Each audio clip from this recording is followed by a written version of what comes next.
Clark. My debut 1990 September, Bristol City away, to get that opportunity, what thousands of Geordies only dream of. Lee Clark 1-0. Williams. My first goal for Sunderland away at Leicester was a left foot volley. I didn't realise my left foot was for kicking the ball with it as well. I thought it was just for standing it. Williams! Darren Williams for Sunderland. Hignett. Playing against Chelsea and to score the first goal there is something that still lives with me now, and it's what most people will talk to me about. Hignett with the ball. Go on, Iggy. You beauty! You Scouser Teesside beauty! Worshipped every weekend. It's the three legends. Banter and rivalry across the North East. On the Toon, the Cat, the Red. Good evening, the three legends. How are we doing? Lee, Craig and Darren, how are you doing? Not bad, Daz. Yeah, all good. Good. Another interesting week in football. It's never quiet, is it? Whether it's replays, Champions League. There's so much been going on this week. It's been a funny old week, hasn't it? It has. Well, it's been a good week for us, hasn't it? We're still unbeaten, are we? The three of us were unbeaten this week, so it's been a good week. The other two lads have obviously won. Yes, mate. We've got a draw. Aye. We couldn't ask for much more than that, I don't think. No. Well, we asked for three wins, mate, but we never get them. We let you down, didn't we? There, but listen, I'll take a point away at Ipswich.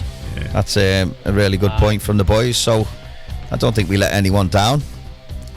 Well, I think we spoke about it, didn't we? We spoke about Borough lifting that game for the big ones, isn't it? You know what I mean? They've done it this season on many occasions, Higgy, haven't they? Yeah, they have, Clarky, and that's what makes it frustrating, isn't it? You know, you go to these teams and they go and do well and play well against them. I mean, they were really good against Ipswich, I have to say. Ipswich are a good side, and their keeper has made two unbelievable saves to stop Borough from winning it. They were really good second half, Borough, always in the game. You just want them to be. I mean, Latty Lath again. Do you know what I mean? We spoke about him, Daz, haven't we? Goal. Great header. Great header. It was a good ball in from Luke Ayling, and then, a brilliant header from him. Gets another goal. That's 7 in 9 he's got now. He's he's on fire. Borough 9 unbeaten. Well, it's like what was said last week, isn't it? Imagine if he had put his feet up high. Yeah. No, I'm just saying, Nicky, if he had been fit all season, who knows? He could have been that striker we've been on about, haven't we, for Borough? Yeah, I mean, you could say, apart from Newcastle, our teams have struggled to score goals. Particularly us and Sunderland, and. Yeah. When you want a goal scorer, he looks like he fits the bill. Like I say, he's not. You look at him sometimes, and he's not pretty on the eye, is he? But he's quick. He's a nuisance. He makes runs in behind. He's willing, and he's found a bit of form. And like I say, 7 in 9, Borough 9 unbeaten. They've gone on a really good run, but I mean, still not going to make the playoffs. Still a bit away from the playoffs. But it just shows you how poor the start of the season was for them. Yeah. We finished on this last Friday, didn't we? Where I said about the injuries, mate. If we hadn't had those injuries throughout the three clubs, who knows? The season would be looking different. I think personally, you're not far away from the playoffs at this moment in time. You can imagine you didn't have those injuries, mate. There's always a potential. You could be up there in there. Yeah, I mean, looking at it, Borough are 9th. They're on 63 points, which it's not. They're still further away from the playoffs than they were when we were talking, and that's without them losing a game. So it's when it doesn't look a lot. 6 and 7 points doesn't look a lot, does it? It's only 2-3 games, but it's clawing them back in a short space of time. It's really difficult. It could take you 10 or 12 games if you were on a really good run to try and claw them back, because the teams above you, they're also on good runs. And they're not dropping many points. I mean, Hull and Norwich have gone, backwards and forwards, haven't they? And Norwich now. I know Hull have got a game in hand, but Norwich look like they've got their noses in front. There's 6 points between them two now. So it looks like the top 6. Looking at it, you can't really count out Southampton for automatic. No, you can't. They're not definitely not. They've got to go to Leicester, haven't they? They've got some good. They've got some good games, and we said it last week, didn't we? That after looking at the results, Ipswich, Leicester, and Leeds, none of them won, And it's like, who's going to win the league? Does anyone want to win this league or not? I mean, Ipswich, Leicester are doing their best to throw it away, aren't they? Yeah.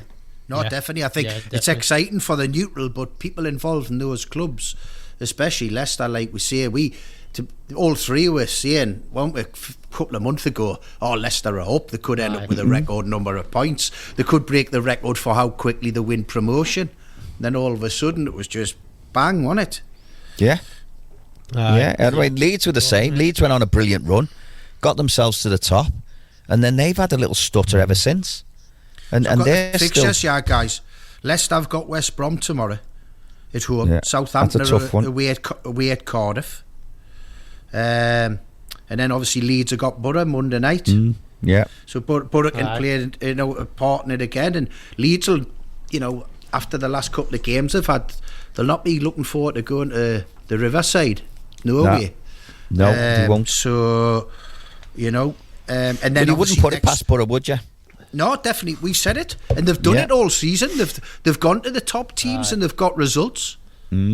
It's whether it's like one of them, Higgy. It's like these games must get the lads excited. Do you know what I mean? Then the other ones, they must think we just have to not saying that they go with the wrong attitude, but whether they just turn up and think we've done it against the big boys. If we do the business, I'll just turn up. We'll get the points. Yeah, I mean, I wonder how much the end of season's playing into or coming into account with them lads, because some of them haven't got contracts. They know it's going to be a big summer at Borough. Do you think some of them have upped the game a little bit because they know, hang on a minute, things are going to change here, and I might be out? Yeah, you could. By the way, could be, mate. Could be. You know, and we know, we're local lads. We know that our two clubs are two of the biggest in terms of the championship, in terms of the facilities, the support they get. I know, obviously, the success in terms of being in the championship for a while the last few years, but if you were a player and you knew championship was going to be where you were going to be playing next season, Sunderland and Borough be top of your list, where you'd be saying to the agent, try and get us in there, wouldn't you? Yeah, because you'd want to be playing in them stadiums. You'd want to be at the training grounds. You want to be in front of the large numbers they both get. So it's just, I don't know. It's I just think I think, like I said at the start of the show, there, if Latte Latta had been available for the full season, he could make it. We've all been in them teams, haven't we, where you have someone who scores a goal out of nothing. You can be playing rubbish, it's a 0-0, it's a terrible game, and then your number 9 just comes up with something out of the blue and you end up getting 3 points. Well, Isaiah Jones being fit as well, that's been a bit of a bonus for them. And he's just signed a new deal as well, hasn't he? He has, he just signed a new deal, which is good news, because on his day he's a really, really good player, and he's had some issues this season, that's for sure. And hopefully next season, we can put them all behind him. It's sort of a fresh start for him. He knows he's got a contract, and he can kick on again next season, because I think he's stuttered a little bit. He burst onto the scene. He looked brilliant. He was very positive. And then he's had a little spell where... So sometimes, when you play with freedom sometimes, and nothing's an issue, is it? And you go out and you just express yourself. Well, he was doing that at first, and he was really exciting to watch. And then he had a spell where he was playing regularly in the team, and it was almost as though he got safe, and he wasn't as positive as he was, and he was going backwards and square quite a lot, wasn't taking as many men on. And listen, that might have been due to the fact that some teams might have played differently against him, because he was suddenly known. But he just didn't look as adventurous. And sometimes his end product is a little bit hit and miss. But if he can add some more goals, and the good thing about him is he started to run through the middle of the pitch and run without the ball. So he's the one now getting on the end of stuff. He's not the one who's putting it across for others. He's trying to make an effort to score more goals. And if he can score more goals, if he gets double figures a season, then other teams will look at him, because he does the other side of the game really well. The defensive bits, he does really well. He's really surprising defensively. But he's been a bit of a bonus to come back, and just hopefully we can keep him fit. But it's been a great run from Borough. I can't knock them. I think they've been brilliant the way they've responded. They've had like you say, Daz, a tough time with injuries, but they haven't they haven't moaned about it. They've gone on with it, and they've got some really good results. during that, especially against the top sides. So, long may that continue, but it's just come a little bit too late for this season. Well, I'm looking forward to the game Monday night. To be honest with you, I'm looking forward to seeing Borough against Leeds, because obviously, playing against one of the teams who are hoping to go up automatically, I just think it could be a real good game, and you could see the best of Borough Monday night. So looking back on the Ipswich game, Higgy, what? Sorry, Clarky. No bother, pal. What? Were you happy with the point, or do you think? No, do you know what? I was disappointed at the end of the game because they had enough opportunities there. Like I say, the keeper made 2 fantastic saves. And now, if you're ultra critical, you'd say, well, he shouldn't have got near any of them. They should have been in the back of the net. But they were brilliant saves. Really good saves. I couldn't. Yeah. And when you look back, Borough they had the best chances. Borough. They got done a little bit. Matt Clark got done ball watching for their goal. There was a ball to the back post. He was just ball watching a little bit. Lad nipped in front of him. Good finish, by the way. It was a difficult one for the lad to take on the volley as he was running in at speed, and he cannoned it in off the bar. But Matt Clark again's another one who's, the run that they've been on. He's been exceptional in it. He really come to the fore and defended really well. I think as a team, defensively they were really good against Ipswich, and then they broke. And when they broke, they looked dangerous. And like I say, I think at the end of the game, I was disappointed, Daz, because they'd created the better chances and they got in some really good situations and maybe didn't make the most of them. But, you can't moan, can you? Going to Ipswich, who are doing what they're doing this season, and the attacking, they've got real good attacking players, Ipswich, who can hurt you. But on the whole, Borough kept them pretty quiet. Good. So, Daz, you guys, yes, the clean sheet experts. Yeah, 5 from 6, mate. It's good. It's good to see. Reflecting obviously on the West Brom game, mate. I think the sending offs has made a difference in the game. It has affected the game as such, because I think West Brom created a few chances early doors. Albeit there were shots from long range, like we said against Leeds, because Sunderland have dug in. They've got this this wing back formation going on with the 3 centre halves and 2 wing backs, which is working extremely well. At times it's a flat back 5. They're trying to frustrate teams and obviously keep them outside the area, and in the last few games, mate, they've restricted teams to long distance shots in majority of the games. But like I say, it's a couple of lungy tackles from the from the West Brom lad. He's lunged in a couple of times, and I think the second one, had he not already been booked on the yellow, there's potential that he may have got a red anyway. It was slightly high. It's late. It's down the front of Ballard's shin.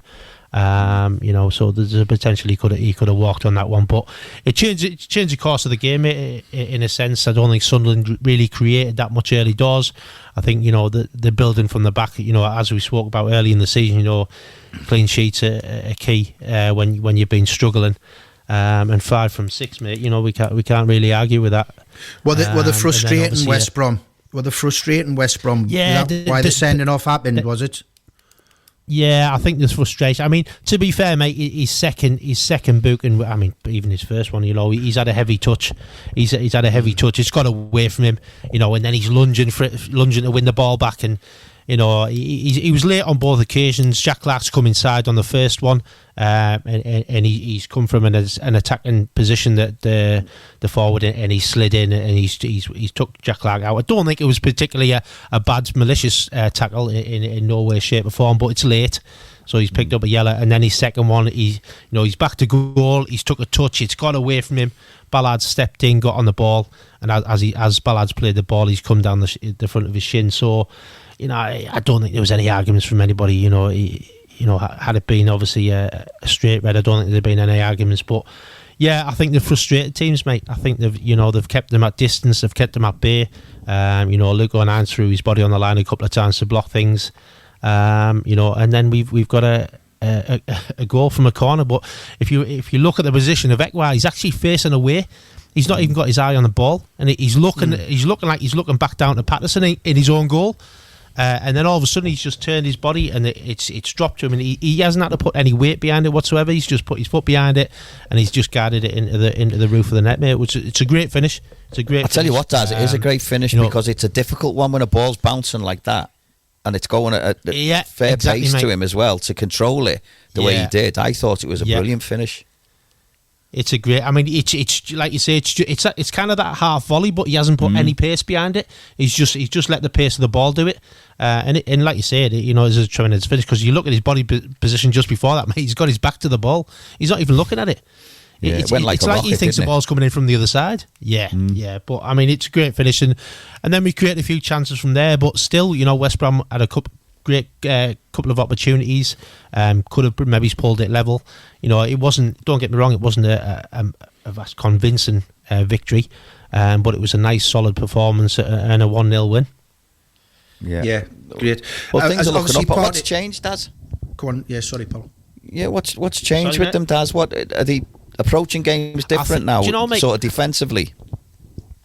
I think defensively, mate. Yeah, I think defensively we look a lot more solid. He's changed the shape. Obviously, we've gone to wing backs, which Pembele has stepped in there, and I think from the game, previously he's done extremely well in that position, and I think they look comfortable. I think it was a Leeds game he played there, and he looked comfortable in there, and they've stuck with it, and it makes him more solid at the back, mate. Like you say, they're restricting teams from being in the box. Any shots are from distance. And I think that's taking a bit of pressure off the back line, because obviously, as we know, we're not prolific scorers week in, week out, but we'll get a chance and we'll get an opportunity with either Jack Clark or Ekwa or Bellingham. And if we can get a goal, with the defensive record we've got at this moment in time, touch wood, it continues. You'll always scrape a 1-0. With them clean sheets and the defensive record that's going on, obviously players are going to get recognised some more. I mean, it's come up again this week about Patterson being linked with Liverpool, the goalkeeper. Yeah. What's your thoughts on that? Do you believe he can step up and make that jump? I think he's there or thereabouts. I think, mate. There's been weeks where we're questioning him. There's a couple of occasions where that he's played a ball to Ballard. It's short. It's inside the box. It creates an opportunity for the other side. Sometimes he's a little bit lazy on the ball in that sense. He takes his time. He's a bit. You like you say it was composure, but at times he's been caught. So I don't think it is.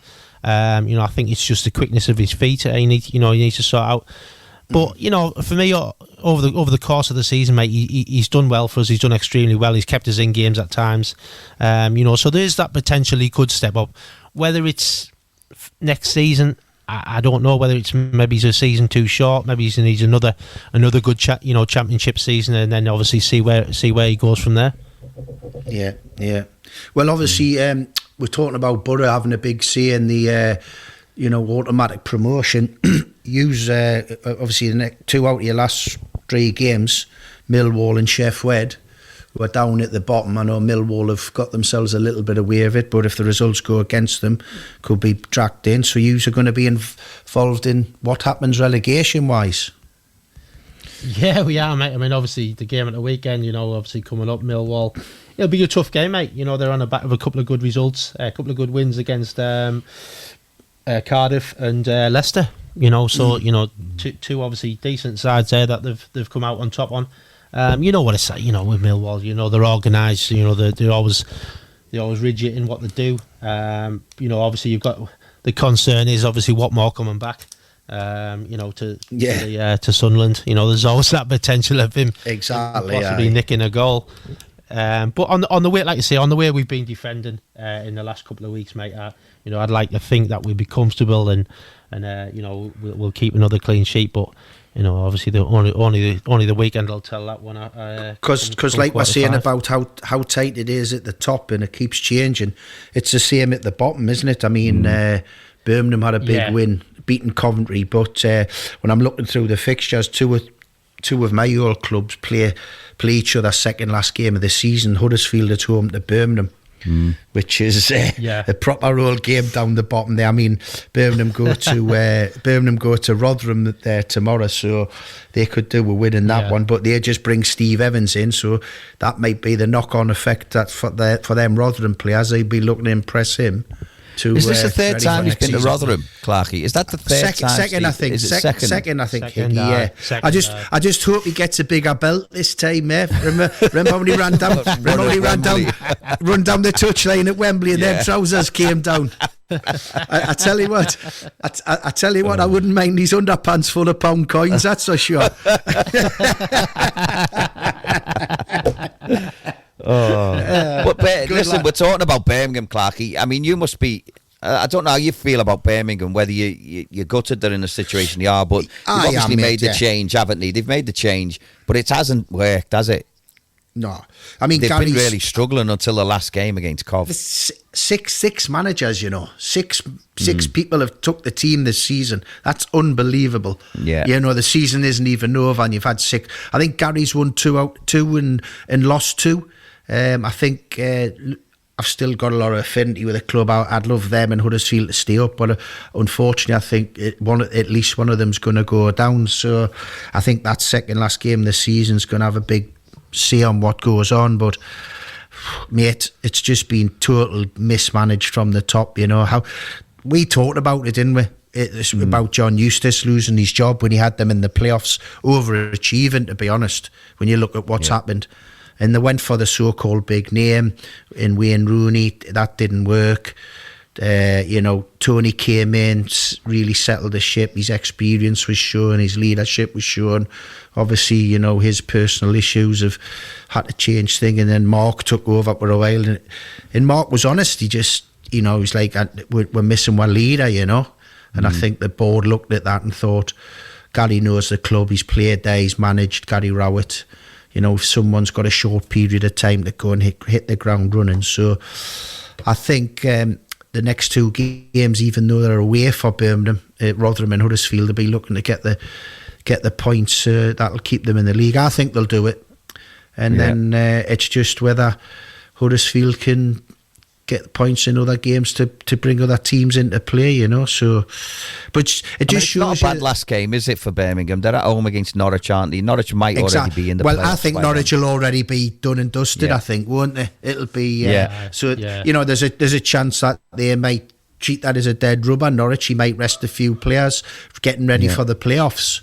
There'll be complaints about that from other teams, but that's not David Wagner's issue. He's got to look after his own team. If they're down there after 45 games, that's their problem. I think as a manager, you've got every right. If you've guaranteed a playoff and the last game of the season isn't going to affect anything, you cannot move up the place or whatever, you've got every right to just wrap your players in cotton wool ready for the playoffs.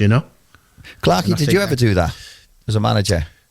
When I went up to Scotland, any of your lads? When I went up to Scotland, mate, so up there, the bottom team gets relegated, and the team that finishes second bottom, they have to play in the playoff against the team that wins the playoffs from the championship over 2 legs. So when I took over bottom, I got them off the bottom, but I couldn't get them out of second, so we had the playoffs. So our last league game of the season, Dundee United at home, nothing could change. So I made loads of changes, and what I did as well, out of this, I give a couple of youngsters a chance, and a lad called Greg Taylor, who was captain of the reserves, I played him at left back. He was a left footer, playing midfield for the reserves, but I put him at left back and ended up playing him in the 2 playoff games, and he was different class. He was only 17. We ended up selling him to Celtic for $3.5 million. He plays for Scotland now. He's won two trebles. So he's, I done it, and it was like I had to do it for my own benefit because my team had 2 big playoffs coming, Yeah, and it's unearthed a real gem for you, though. It did for the club. I mean, they sold him after I'd gone. So, but for the club, and I just, that was the big thing from that game. I mean, it was a rubbish game and it wasn't really in my mind. It was in the way, really, of my preparation for the playoffs. But that's what it done, and it allowed me to rest some of the players as well. So I think you're well within your rights. You've got to do what's right for your club, haven't you? Well, Dave Bassett done it. Dave Bassett done it with a couple. We got in the playoffs when I was at Barnsley. We were playing Birmingham. It was over 2 legs, and before that, we were already in the playoffs. Nothing could change with our position. And he'd said to me, and a couple of the other lads, he'd give them a bit of time off, and said to me, "Do you want a bit of time off? There's a week. If you want to get yourself away, go away." I ended up in Tenerife for about 4 or 5 days, and then came back just before the playoffs kicked in. But felt refreshed, when you go away and you feel great. Come back to playoffs, and I think we beat Birmingham 4 in the first one. Got to Wembley, we got beat by Ipswich after extra time, which was a nightmare. But it was a great bit of management, I always thought, because Definitely. he was class like that, Dave. If you done well for him, then he would look after you unbelievably.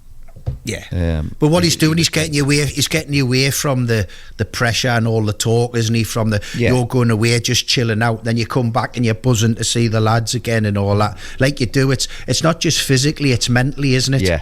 Well, that was the big thing for me. It was mentally. Physically, it was all right. I didn't feel tired or anything like that. But it was mentally. You were always under pressure. Are we going to get in the playoffs? We need to win this one to guarantee playoffs. And then it was all the other stuff, the playoffs coming up, and it, like you say, it just gets you away. You don't think about anything. You just go and enjoy yourself, get a bit of sun, come back, and when you come back, you're looking forward to coming back because you've got some big games coming up. Yeah. It's the 3 legends on the Cat, the Toon and the Red. We'll have more chat, and you can get in touch via the WhatsApp 0330 or 43 2002. We've got a couple of WhatsApps, but you can get in touch with the show at any time. We'll be right back with more 3 legends chat right after this. It's the 3 legends across the northeast. Clark, legend. Williams, legend. Hignett, legend. WhatsAppers, call or send a voice message. Banter at its best. 033 00 43 2002. Right across the northeast, the Toon, the Cat and the Red. And Steve has been in touch on the WhatsApp from Gateshead, wants to know, Lee, after 3 out of 4 wins for Newcastle, do you think they're going to stay in 6th place after that performance against Tottenham at the weekend? I think they've got a great chance, it does. I think the performance against Spurs was superb. It was a real good top-class performance with some top goals. Isak's 2 goals, brilliant finishes, but they just steamroll at Tottenham. They didn't allow Tottenham to get any sort of passing, any sort of control of the game. The pressing was spot on, the speed that they played with on the transition, and then the passing, it was 4, could have been more. And I just think, there's players coming back as well. Callum Wilson's been back in training, so Eddie's starting to get a bit of strength and depth as well, so he's got the possibilities to change things. Little bit of a break at the weekend, this weekend, then they go to Palace. So when you look at their run in, what they've got, Palace away, Sheffield United home, Burnley away, Brighton and Man United at home, then Brentford away. It's not a bad run in. It could have been a lot worse. So. And they've put themselves in a really strong position. I'll tell you what, Clark, it's a shame, isn't it? It's a shame what's happened in the Champions League, isn't it? It's a shame. It is. We thought we were going to get 5 positions, but with what happens in the Champions League with the teams going out, it only looks like it's going to be the 4, doesn't it? Yeah, well, it's been a tough week, hasn't it? In European competition for the English clubs. Arsenal and City going out the Champions League in brilliant games again, by the way. I don't know if you got the chance to watch them, lads. And then obviously Liverpool last night, the start they had, you're thinking, go on, they can do it, get one more before Salah chance, wasn't it? Oh Salah wow, what a chance. Higgy, yeah. It's perfect. The keeper's committed himself. He's in no man's land. The ball's just sat up lovely to just pop it over him, and he's mishit it, hasn't he? It's you can't believe he's missed it. Yeah, no, you can't believe he's missed it. He usually puts them away with his eyes closed. And then West Ham were always up against it, weren't they? Leverkusen. I mean, that was always going to be a tough one for them. I watched the Villa game. Yeah, Clark, go on, pal. Do you think, Clark? Sorry, mate. Do you think with Newcastle? Do you think they're kind of getting back to where they were with the form wise towards the start? I do, pal. I think how they finished season last. and I don't think it's no coincidence that they're starting to get players back. You know, Harvey Barnes being a big miss, starting to show, you know, real quality. As I said, Callum Wilson's coming back. So it's Dan Burns moved into centre back, doing really well there, you know. So it's Here's one for you, Clarky. You know, we mentioned about Anthony Gordon, and you know, he deserves his England chance, and there's every chance he's going to be on the plane for the Euros. Has Cole Palmer sort of knocked him off his perch? Oh God, how well's he doing? He Unbelievable. Looks brilliant, mate. I mean, his composure, because they're both similar, aren't they? They're both similar. Similar types. Yeah. I mean, what I would say, Higgy, is probably looks like to me, Cole Palmer looks like he's just playing in that floating role, the free role, what used to be in our day, the number 10, where he's just getting himself in behind, you know, behind the strikers or popping into little pockets. You know, some of the things he was doing the other night against Everton when he was coming in deep and stuff like that. It was, you know, it was because he's got some quality, hasn't he, the kid? Absolutely. I mean, one of his goals where he's played the little one too, but some of his movements to beat those couple of players in tight areas was superb. But then when you see Gordon against Tottenham, you know, when he's playing Isak through and winning the balls, and he's so quick. Yeah, I mean, well, they still haven't decided, have they, on the 23 or 26 man squad? Yeah. I don't think they've made a decision yet, have they? So. No, it's Anthony's been superb all season. He's been really consistent in his performances.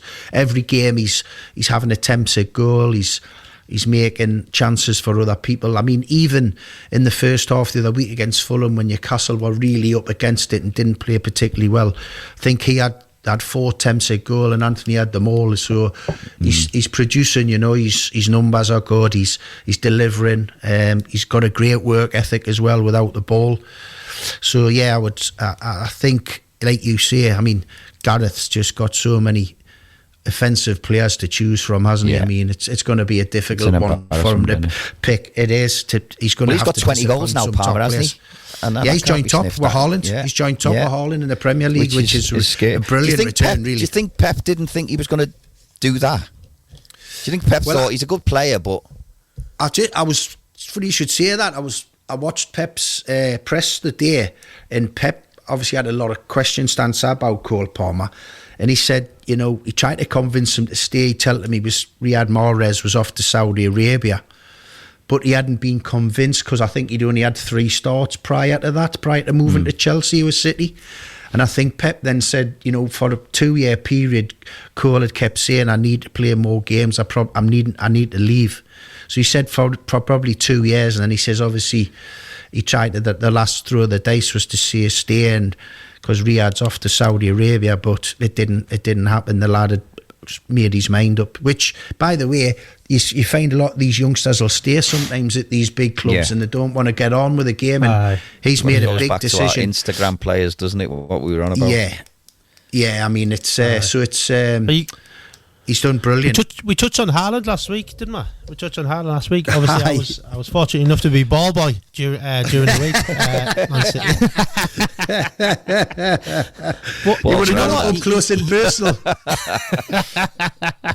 He did, honestly. He didn't look great. He didn't look great the other night. He looked a little bit out of sorts. He just didn't look like he was in the game much. He had a couple of opportunities, but he didn't look like he was at the races, to be quite honest. And I can see where people are coming from, and I think obviously there's been a couple of things going around obviously about the warm up as well. He was very lacklustre in the warm up, kept giving the ball away in the possession session prior. Listen, we know he can score goals, but he did look a little bit way off against. Do you know what's interesting about Man City, Daz, is that there's a lot of their players out in the press, and it's come out in the press recently, that are saying they're tired and we need a rest. And I think there was a report that a couple of them asked to come off the other night, which I can't believe. Haaland and De Bruyne. Yeah. They said they'd gone, they were shot going into extra time, I think, wasn't it? Yeah. Which, as a player, I can't fathom that. No, you crazy, mate. Crazy. It's a weird one, that. It's a weird one. But the other thing is I was going to talk about was when we got onto Cole Palmer, did you see the penalty that they were arguing over? Embarrassing, mate. Embarrassing. What's going on? I mean, if you're the manager, what do you do? Well, so go on, what would you do? he's come out and said the right thing. I watched it. I was intrigued to see what Pochettino would say, Higgy, and he was perfect. He said, absolute one of probably our best performance of the season, and it's going to get overlooked by that nonsense with the penalty. He says that all knew Cole Palmer's the penalty taker. Everyone knows. Yeah. And he says, I've told them it won't happen again because he says you'll be out the club. He says it doesn't happen like that. We've got to designate. And I don't know if you heard after the game, the punditry stuff. Dele Alli, brilliant. Dele Alli said, he said, it doesn't look great, which it doesn't. He said, but when they got the penalty in injury time a couple of weeks ago, at 3-3 against Man United, I didn't see them all fighting for the ball then. They all turned their back on it and let Cole Palmer just get on with it. You know what I mean? Yeah. So. But exactly right. But I don't know what was Jackson doing? Why was Jackson even involved? Madueke, fair enough, he had hold of the ball, he's trying to get it. I get all that. But why is Jackson then getting involved? It was just... It was embarrassing in the end. It was proper embarrassing. And what Pochettino also said, he said, this is why, and rightly so, we're getting talked about as being a team of individuals and not a team, because people are just trying to... When that looks like you're just being selfish for your own good. You know, at the end of the day, Cole's a designated penalty taker, so just that end of story. Well, he's got an interesting game on the weekend, hasn't he? Cole Palmer against City. Yeah. You know, they don't come much bigger than an FA Cup semi-final, so that's going to be an interesting watch, I think. Yeah. I mean, when we're talking about strikers, lads, just going back to Newcastle, I don't know if you've seen the goals and stuff from Newcastle's top. Alexander Isak, lads, honestly, and there was a video circulating through the week of his goals this season. Honestly, he's a terrific finisher, both left and right foot. So calm, doesn't smash the ball, just places it into the corners, and little side footers here and there. Really top player, really doing a lot of good things, and hopefully he can stay fit for us from now to the end of the season. I'll tell you what was interesting. He's obviously rapid, Clarkey, but he's got that long stride, hasn't he, where he doesn't look like he's going dead fast, but he's getting away from people. But the amount of times that Bruno Guimaraes finds him over the top with long balls, like if people play high, like Tottenham do. I mean, Tottenham, they play high because they think they've got a bit of pace at the back, but they exposed him, Newcastle, didn't he? Particularly with the long balls. Well, there's been talk of that Van Veen being one of the quickest players in the Premier League, the centre back. Yeah. And like you said, he left him for one of the goals. But I like that about Newcastle. We've talked about it before, and we're talking about the Championship clubs playing against the Prem clubs and just having one way of playing, wanting to play out from the back. But like you say, Newcastle can mix it up because they've got that threat over the top, and obviously Bruno's got the quality of pass. His range of passing's superb. And Newcastle can pop it around, no doubt about it. But if someone comes and tries to play a high line like that, they've got that ball, 60-yard pass over the top, which can get them in as well. It's a good combo, definitely. Yeah, and they've been a threat from set pieces as well, Newcastle, haven't he? Yeah, particularly Shari. I don't know how many he's got this season, but he scored a brilliant header. I know that spend a lot of time on set plays because they do have a repertoire of them that do pull some different ones out on a regular basis when you're watching them, corners, different situations and stuff like that. So they do put a lot of emphasis on that, definitely. No, it's good to see. It's good to see because I think, like Taz says, I think they found their mojo back again, and they look like a real threat again now. Whereas we were talking about them a few weeks ago, weren't they, saying they look like they were out on their feet, they look shattered. But they look like they've got a little bit of spark about them again now, and they look really dangerous. I'll tell you the other interesting thing. I know they said it was just housekeeping, but Amanda Staveley's resigned, hasn't she, from a lot of Newcastle companies? Yeah, and she's got this ongoing court case where she's been told to pay, is it 3.6 million? Yeah, from an investment that someone had made. She's appealing that, but whether do you think that's got anything to do with this? Well, it seemed too coincidental not to. You know what I mean? It came out at the same time, and I think everyone started to panic. And then obviously they got wind that it was just other companies that were linked to Newcastle United. It wasn't actually the main company, so she's still classed as a director. But then there was a report the day after, I think, in the media saying if she loses the appeal, she could file for bankruptcy, which means she has to automatically relinquish becoming a director of the club, you know. Yeah, which would be you're not allowed to be a director then, are you? If you're so that would be a disaster for her, because she's done lots of good things in terms of off the field stuff and, you know, helping on the field, and she seems to be enjoying the position. So interesting few weeks, to be honest. I mean, she has reduced her stake in the club. You know, her and her husband. So let's see what happens. All right, it's the three legends on the Cat, the Toon and the Red. You can get in touch at any point on 0330 or 43 2002. That's our WhatsApp number. We'll be back with more chat right after this. Clark, legend. Williams, legend. Hignett, legend. It's the three legends. WhatsApp us, call or send a voice message. We don't bite. 033 00 43 2002. Right across the northeast, by the fans, for the fans. The Toon, the Red and the Cat. It is the three legends, and coming up after the three legends at 7 o'clock this evening, we've got Ian Murter. Ian joins us now. Ian, how are you doing? I'm fine, thank lads. Listen, all right, Ian. I'm good. When you think back to the 90s, lads, and you think of unsung football heroes, you think of names like Darren Williams, Craig Hignett, Lee Clark, but there's another one who I think he's a quintessential Northeast unsung hero, and he'd be my guest tonight. He's a good mate of yours, former teammate of yours, Higgy. It's Robbie Mustoe, who I'll be talking to in a transatlantic phone call. Well, it will be when Robbie's in the States now. I think he works for NBC or something like that. Yeah, he's arguably more famous as a broadcaster over there than he was as a footballer here, which is... absolutely. I've seen him a couple of times over here. I've seen him at Man City once and had a good chat with him. And he's had a great life after football, Robbie. He's done really well. Hasn't he just... Listen, my second guest, he's so young, he's never even reported on a relegation. I think he's my youngest guest so far. It's Jordan Cronin, who covers Newcastle for Newcastle World. He used to be a press officer, cut his teeth in journalism as the press officer of Blythe Spartans. We've all got our fingers crossed for them tomorrow, because I think they need a win to stay in National League North. But it'd be interesting to hear from Jordan, because, you know, as I say, we've all got very different views. I'm sure your views are like mine on the FA Cup.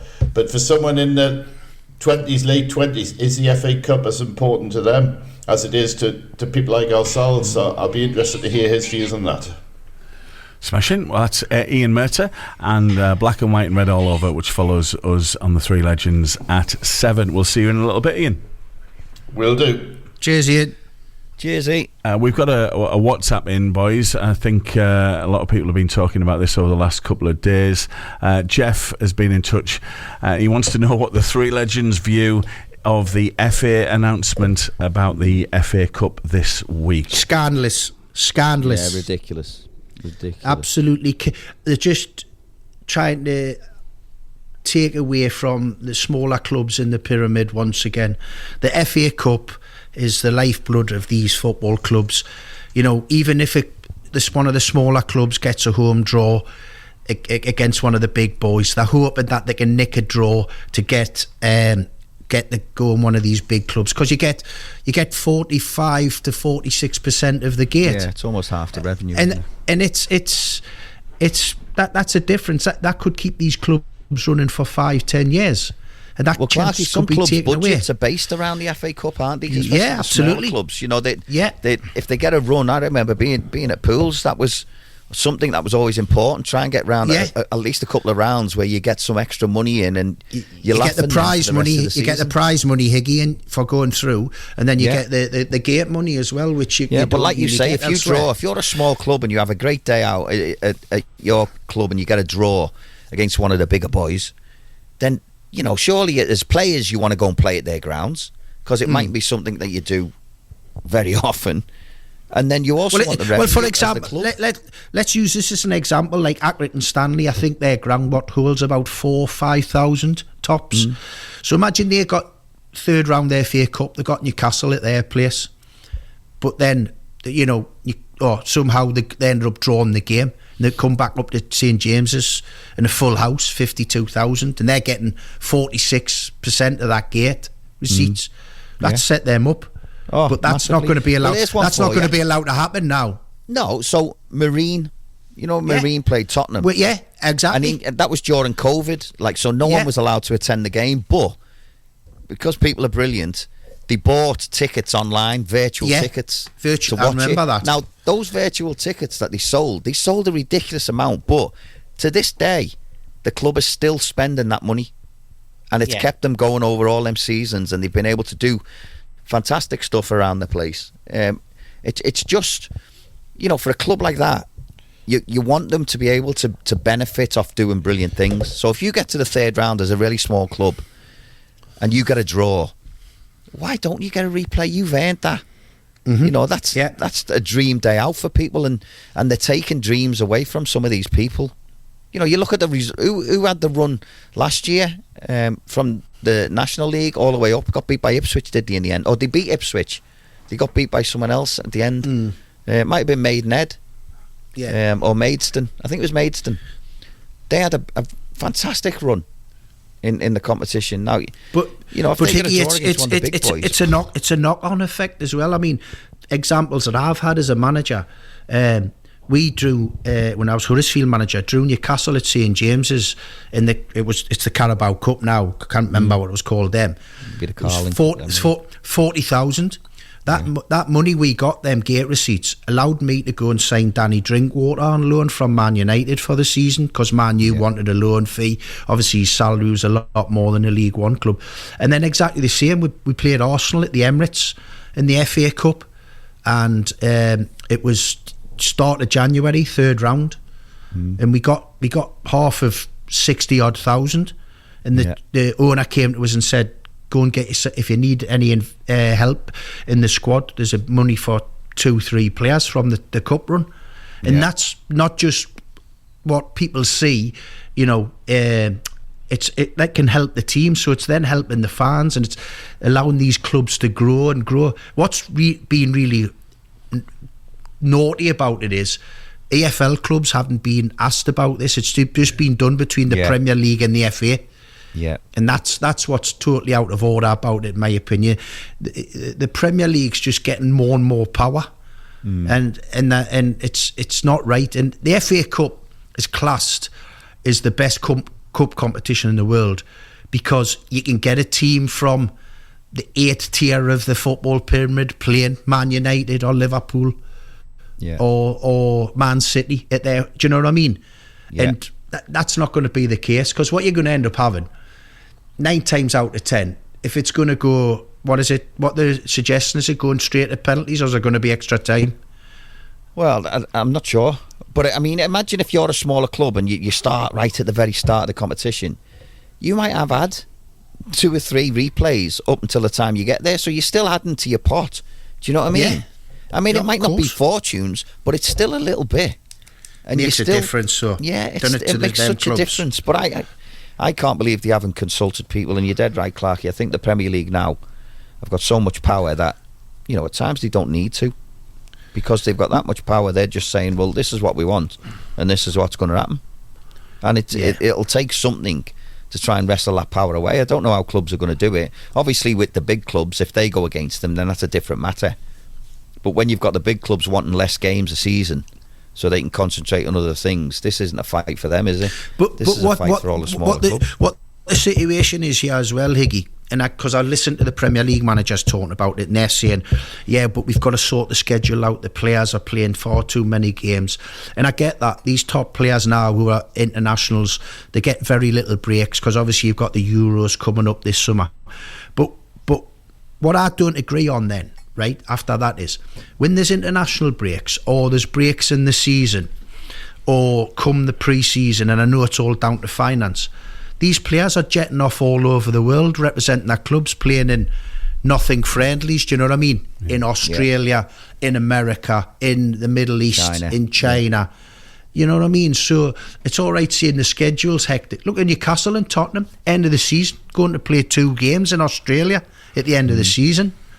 Gareth South, like we've just talked about, Gareth, there could be few players from those clubs Gareth wants to have involved in the Euros. Yeah. What does he do then? I mean, it's just. It makes no sense, does it? Doesn't No, I just think they're changing things for the sake of it. The FA Cup. By the way, just changing the subject, and I know Ian mentioned about Blythe there needing a result to stay in the National League North. What about the job Steve Watson and Terry Mitchell have done at Darlington? Unbelievable, mate. Fantastic. They were 9 points adrift when he took over, and they're safe with the game in hand. Yeah. Just signed a new 2-year contract, him and Terry as well, haven't they? They've won 12 games since they've been there, and they've won 10 out the last 14. I mean, Incredible. That's probably winning the league form, that. Yeah. I mean, I spoke to him when he took it, and I was like, what you thinking of, because they were, like you said, they were adrift, and they weren't playing with a lot of confidence, but he's done an unbelievable job, mate. He's done a very, very good job, and congratulations to him and Darlow. Yeah.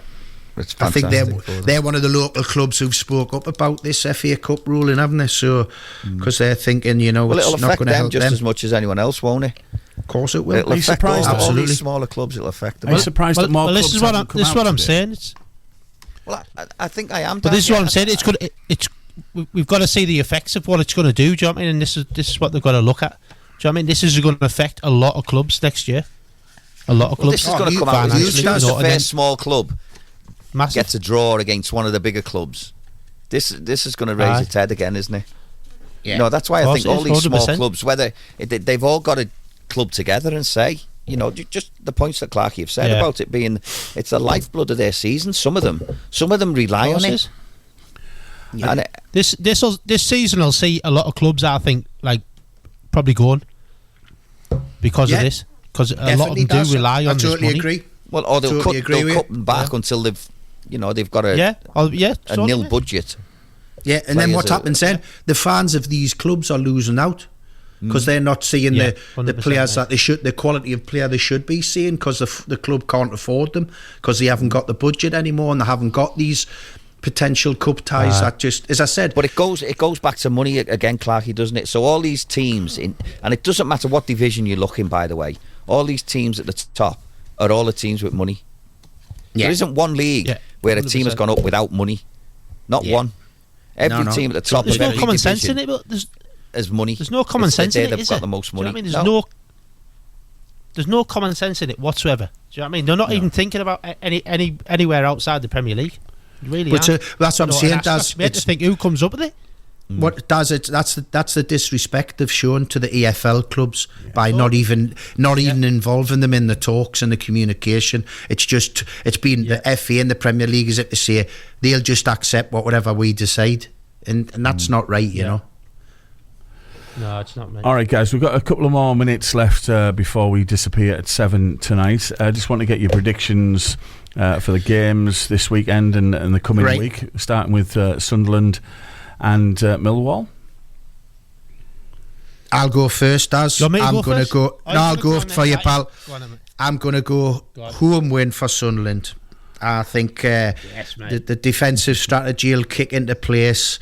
I think they'll start get a bit of confidence about their attack and play now as well, and they'll win the game. It'll be a tough one, as you said. Millwall fighting to stay in the Championship. We know what they're about, Millwall. You know, they've got their own way and style of playing. So, but I think Sunderland win. Clarky, you stop predicting scores now. You're just saying a home win. Oh, all right, mate. I'll go 1-0. 1-0 Sunderland. 1-0 Sunderland. Sorry, Higgy lad. Love it. I'm going to join you on the 1-0. I'm going to join him on the 1-0, Daz, because that's an easy one for me. I think Sunderland are in a good bit of form at the minute. Defensively, they look sound. They're not scoring loads of goals, but I fancy them to get a couple of goals. Well, get at least one against Millwall, but I do think it'll be a tough game. But 1-0. Well, I'm going to put your 2-1s together, and I'm going to go 2-0. Yes. 2-0. Clean sheet. Good, comfortable win. Fingers crossed. Fair play. Yeah. And Borough on Monday versus Leeds. Yeah. Oh, I'm going win again for the Borough. I think they enjoy these big games, but I'm thinking 2-1 to the Borough. Very good. Tars? Yeah. I'm gonna side with Clarky on that one. I was gonna go 2-1. I had it written down on here. So happy days. I think Middlesbrough, like you say, I think Middlesbrough stand up in these games and just I think they'll do lead. And Higgy? The run they're on, I should be dead confident, shouldn't I? 9 unbeaten, but I'm not. I'm like, but it's at home, Borough at home. I'm gonna go 3-2 to Borough. Ooh, what a game! Looking forward to that Monday night. Yeah. And a Newcastle trip to Crystal Palace in midweek. What do we reckon, Clark? It's going to be a tough little journey down there. Palace were good, at Liverpool, Clarky. They were, mate. They were. Yeah. They were. I thought they looked dangerous, didn't he, Elise? They did. They've got some good talent at the top end of the pitch, haven't they? Yeah. But I still think we're playing well now. We're back to our best. We're getting players back. I'm going to go 2-1. Oh, you've took that score. I was going to say that. I'm going to go. So was I. Go on. We'll all go that. Yeah. Let's go 2-1. We'll all go that 2-1. So are we? Well done, lads. I think we're going for 3 wins again, aren't we? We're going for 3 wins again. Yeah. Never comes in. We're going to get it right once, Daz. We hit the crossbar last week, didn't we? Yeah, we did. That's true. We did, mate. Well, thanks very much, guys. It's the 3 Legends. Have a wonderful weekend. Have a wonderful week ahead. And we'll be back next Friday to digest the rest of those results. What are you up to this weekend, lads? Yeah. I'm on an 18-mile charity walk tomorrow. Nice one. Are you? Good luck, mate. All the best. Thanks. I'm getting ready to go to our Manfield Sunday. Yeah, I'm there as well. Sorry, Nice. Fulham. Sorry. All right, all the best, guys. Have a good one. See you later. Bye. All right.